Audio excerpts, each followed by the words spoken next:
या 7 प्रसंगी कुटुंबातील सदस्य किंवा वारसाला मालमत्तेत हिस्सा मिळत नाही. मित्रांनो, आपल्याला आपल्या वडिलांची, आजोबांची पिढीजात संपत्ती कधी भेटते व कधी मिळत नाही याची माहिती नसते. आज आपण या व्हिडिओमध्ये पाहणार आहोत की असे कोणते 7 प्रसंग आहेत जेव्हा आपण वारसदार असूनही आपल्याला आपल्या वडिलोपार्जित संपत्तीमध्ये वाटा मिळत नाही. हा महत्त्वपूर्ण व्हिडिओ शेवटपर्यंत. एखादी व्यक्ती मयत झाल्यास त्याच्या कुटुंबातील सदस्य वारस नोंद करून मयत व्यक्तीच्या मालमत्तेवर हक्क दाखल करू शकतात. एखाद्या व्यक्तीनं मृत्यूपत्र लिहिलं असल्यासही त्याच्या वारसांना कुटुंबाच्या मालमत्तेत हक्क मिळत असतो. एकत्र कुटुंबातील एखाद्या व्यक्तीनं हक्कसोड पत्र केलं असेल तर इतर वारसांना कुटुंबाच्या मालमत्तेमध्ये हिस्सा मिळत असतो. पण कायद्यात असे काही प्रसंग आहेत की ज्यामुळे एखाद्या व्यक्तीचा वारस किंवा एकत्र कुटुंबातील सदस्य असतानाही तुम्हाला त्या कुटुंबाच्या मालमत्तेत हिस्सा मिळू शकत नाही. पहिलं कारण आहे स्वतःहून कमवलेली मालमत्ता. महसूल तज्ज्ञ संजय कुडेटकर यांच्या महसुली कामकाज पुस्तिका या पुस्तकात दिलेल्या माहितीनुसार एकत्र कुटुंबातील एखाद्या व्यक्तीनं स्वतःहून मालमत्ता कमवली असेल आणि त्याच्या हयातीत त्यानं ती विकली असेल, बक्षीस दिले असेल किंवा मृत्यूपत्र न दिले असेल तर अशा व्यक्तीचा वारसा संबंधित मालमत्तेमध्ये हिस्सा मागू शकत नाही. दुसरे आहे वडिलोपार्जित मालमत्ता. वडिलोपार्जित मालमत्ता पुढील 3 कारणासाठी वापरली असेल तर वारसाला त्यात हिस्सा मागता येत नाही. कायदेशीर गरजांसाठी. एकत्र कुटुंबातील कर्त्या व्यक्तीनं कुटुंबातील सदस्याच्या गंभीर आजारावरील खर्चासाठी, कुटुंबावरील कर्ज फेडण्यासाठी, कुटुंबातील न्यायालयीन दाव्याचा खर्च भागवण्यासाठी अशा प्रकारे कायद्यानं न्याय गरजासाठी मालमत्ता विकली असेल तर कुटुंबातील कोणताही सदस्य या मालमत्तेत हिस्सा मागू शकत नाही. मालमत्तेच्या फायद्यासाठी.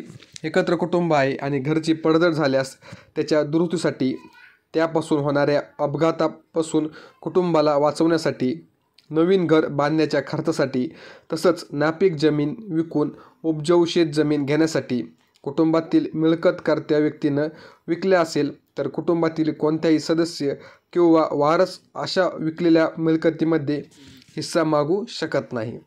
धार्मिक कारणासाठी. एकत्र कुटुंबातील सदस्याचं लग्न, बारसं, गृहप्रवेश, श्राद्ध, उपनयन संस्कार अशा कर्तव्य पार पाडण्यासाठी किंवा धार्मिक कारणाकरता देणगी देण्यासाठी काही मिळकत विकली असेल तर त्या मिळकतीवर कुटुंबातील सदस्य किंवा वारसांना दावा करता येणार नाही. तिसरी गोष्ट आहे खुनी व्यक्ती. ज्या व्यक्तीच्या मालमत्तेत हिस्सा हवा आहे त्या व्यक्तीचा म्हणजेच आई असो की वडील त्यांचा जर वारसाने खून केला असेल किंवा खुनास मदत केली असेल तर तो मिळकतीत हिस्सा मागू शकणार नाही. अशा प्रकारे मिळकतीचे वाटप खून करणारा वारस अस्तित्वात नाही असं समजून करण्यात येते. धर्मांतर केलेल्या सदस्याची अपत्ये. हिंदू धर्माच्या कुटुंबातील एखाद्या सदस्यानं हिंदू धर्माचा त्याग करून दुसऱ्या एखाद्या धर्माचा स्वीकार केला असेल तर अशा सदस्याच्या अपत्यांना दुसऱ्या धर्माचं अपत्य म्हणून ग्राह्य धरलं जातं. त्यामुळे अशा अपत्यांना हिंदू कुटुंबातील मालमत्तेचा हिस्सा मिळत नाही.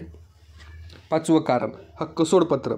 एकत्र कुटुंबातील एखाद्या सदस्यानं त्याला मिळणाऱ्या मालमत्तेतील वाटा स्वखुशीने इतर सदस्यांसाठी सोडून दिल्यास आणि त्यासाठीचं हक्कसोडपत्र करून दिल्यास अशा सदस्याला किंवा त्याच्या अपत्यांना कुटुंबातील मालमत्तेत हिस्सा मिळत नाही.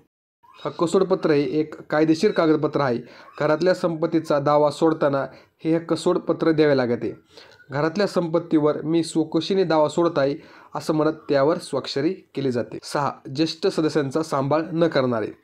एखाद्या ज्येष्ठ नागरिकानं त्याच्या मुलांना किंवा नातेवाईकाला ते भविष्यात आपला सांभाळ करतील या आश्वासनावर स्वतःची मालमत्ता बक्षीसपत्र म्हणून करून दिल्या असल्यास पण नंतर संबंधितांनी त्या ज्येष्ठ नागरिकाचा सांभाळ न केल्यास ज्येष्ठ नागरिक ती मालमत्ता पुन्हा स्वतःच्या नावावर करून घेऊ शकतात.